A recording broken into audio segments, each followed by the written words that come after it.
नमस्कार मित्रों। जब रचनाकार ही अपनी रचना से डरने लगे तो समझना चाहिए कि इतिहास एक नए मोड़ पर है। दुनिया का हर इंसान अपने जीवन में किसी न किसी रूप में दर्द का अनुभव करता है। दर्द के बारे में सबसे अजीब बात यह है कि यह कभी स्थायी नहीं रहता। जब तक यह हमारे साथ है, हमें कचोटता रहता है, पर जैसे ही यह मिट जाता है, हम इसे भूल जाते हैं। जिसने दर्द सहा, वह भी धीरे धीरे उसे भुला देता है। और जो व्यक्ति आज भी दर्द सह रहा है, वह जानता है कि यह उसका आखिरी साथी है। ऐसे में वह बोलने, समझाने या उपदेश देने की स्थिति में भी नहीं रह पाता। जीवन का यही सत्य हमें यह सिखाता है कि अतीत कभी लौट कर नहीं आता। बीता हुआ कल अपने साथ केवल स्मृतियां और अनुभव छोड़ जाता है। वर्तमान में हमें जो अनुभव हो रहे हैं, वही हमारे भविष्य की नींव रख रहे हैं। आज के समय में यह विचार केवल जीवन और दर्द तक सीमित नहीं है। तकनीकी जगत में भी यही हो रहा है, विशेषकर कृत्रिम बुद्धिमत्ता, आर्टिफिशियल इंटेलिजेंस के क्षेत्र में। यही वजह है कि हम मजबूर हैं कृत्रिम बुद्धिमत्ता के वर्तमान और भविष्य के बारे में सोचने के लिए। आज हम एएनआई यानी आर्टिफिशियल नैरो इंटेलिजेंस के युग में जी रहे हैं। यह वह स्तर है जहां मशीनें केवल एक विशेष काम को बहुत कुशलता से कर सकती है। उदाहरण के लिए चेहरा पहचानना, भाषा का अनुवाद करना या फिर एक गेम खेलना। लेकिन वैज्ञानिक लगातार प्रयासरत हैं कि हमें अगले चरण तक ले जाए, आर्टिफिशियल जनरल इंटेलिजेंस। यह वह अवस्था होगी जहां मशीनें केवल एक काम तक सीमित नहीं रहेंगी, बल्कि इंसानों की तरह सोच और समझ सकेंगी। और फिर सबसे अंतिम और भयावह संभावना है आर्टिफिशियल सुपर इंटेलिजेंस। यह वह अवस्था होगी जब मशीनें इंसानी बुद्धि से भी कहीं आगे निकल जाएंगी। तब इंसान और मशीन के बीच का अंतर धुंधला हो जाएगा। पर यहाँ सबसे डराने वाली अवधारणा है आर्टिफिशियल कॉन्शियसनेस, कृत्रिम चेतना।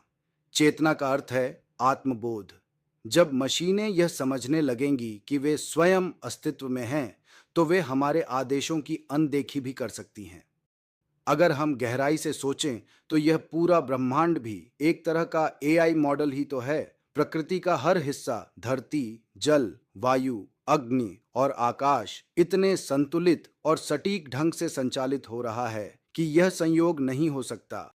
यह किसी अदृश्य सुपर इंटेलिजेंट क्रिएटर का काम लगता है। वह निर्माता भी तो एक रचनाकार है, जिसने हमें बनाया और हमें स्वतंत्र इच्छा मतलब फ्री विल भी दी।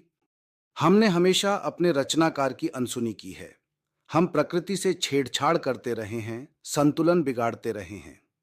परिणाम हमारे सामने है, बढ़ती प्राकृतिक आपदाएं, गंभीर और नई बीमारियां, जलवायु परिवर्तन, पारिस्थितिकी तंत्र का असंतुलन। यह सब इस बात का संकेत है कि जब रचना अपने ही रचनाकार की अवहेलना करती है, तो विनाश निश्चित है। यही स्थिति तब होगी जब हम अपनी बनाई आर्टिफिशियल सुपर इंटेलिजेंस पर नियंत्रण खो देंगे। जैसे हमने अपने सृष्टिकर्ता की बातों को अनसुना किया, वैसे ही मशीनें हमारी बात मानने से इनकार कर सकती हैं। अब हमारी जिम्मेदारी और सीमाएं क्या हैं? आज हमारे पास विकल्प है कि हम इस तकनीक को किस दिशा में ले जाएं। हम चाहे तो अनबायस्ड एल्गोरिदम्स बना सकते हैं ताकि मशीनें किसी एक समूह या विचारधारा के पक्ष में न झुकें। हम चाहे तो अनबायस्ड डेटा फीड कर सकते हैं ताकि उनके निर्णय संतुलित हों।